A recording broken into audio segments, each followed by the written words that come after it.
I guess God definitely touched his heart to get the money because he knew that this marriage wasn't going to lead to anywhere, right? So when I found the apartment, he had to give the check to like the landlord. And that right there, he was going back and forth with the landlord because he knew that his time was up. Like he was losing his family, or he lost his family, pretty much.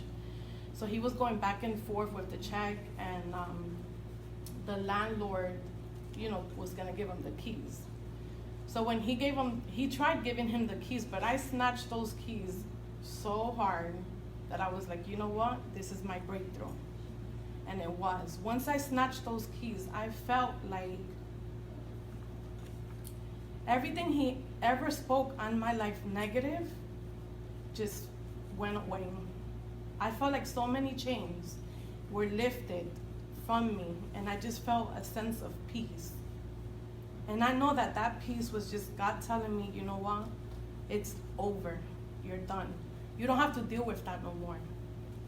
So I moved in with I moved in with my kids, and the next day he shows up to like nothing. Like, oh, you forgot your daughter's bike.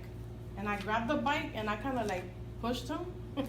Like, you're not just gonna walk in here like everything is fine, And I never looked back. I never looked back to try to just, work things out with him or anything like that.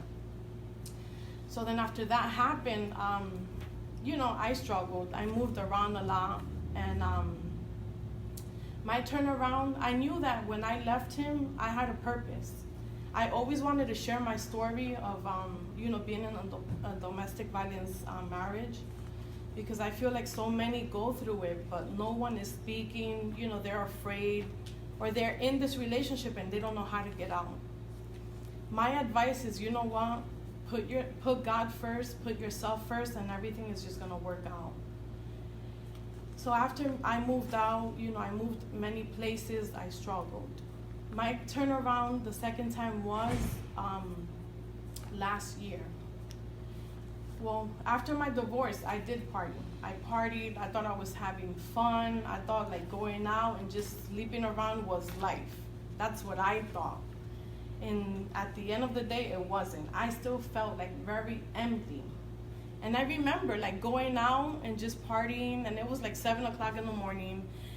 And I remember crying in the car like so many times. I'm like, this is not me. This doesn't fill my spirit. And I remember crying out to God. I'm like, you know what? God, I need you to intervene for my life. I need you to change me, because the way I feel, I don't like how I feel. The going out, the partying, that did nothing to me. So last year, I decided to take things to another level after being homeless. That really changed my life completely. I mean, that dark moment that I went through, that 1 month, I felt like everywhere I was going, there were like no doors opening. And I approached a close friend of mine, and I told her, I said, I need a voucher for like 30 days, to stay, for 30 days, to stay in a hotel or something. And she was like, you don't need that. I'm gonna find you someplace, I stayed with her, and she helped me find an apartment. So, being homeless, that really was a turnaround also. I felt like my purpose was so much bigger, and that I needed to do something with my life. And the purpose of this event is that, just to share my story and just touch someone else's heart, even if it's just like one person. So